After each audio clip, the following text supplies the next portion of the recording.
qof bugaagtan jeclaa inaan akhrisado inta badan waxaan dhageystaa podcast badan interest waxaan ku ahay noloshayda sidaan u horumariyo waxaan ka wadaa maaha lacag iyo waxaas waxaan ka wadaa xaqa diinta the other side because meeshan waa laga tegayaa wax badan baan jecelahay berigii hore inaan wareysi dad badan ka qaado ba markaa diinta iyo wax badan fahamtid noloshaada dhan baa isbedelaya so hadda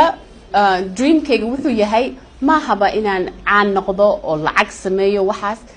waxaa rabaa maxaa ka tegaysaa markaa dhimatid maxaa kugu dadka ku xusuusanayaan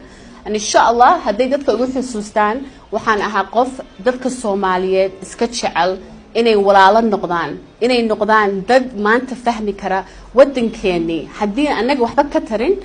yaa waxna taraya hadda laba wiil baan korinayaa af Soomaali kuma hadlaan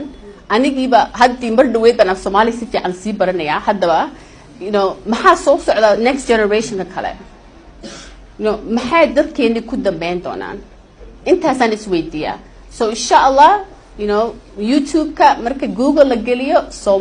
Somali people haddii wax wanaag soo baxaan inta igu xusuusta intaas oranaya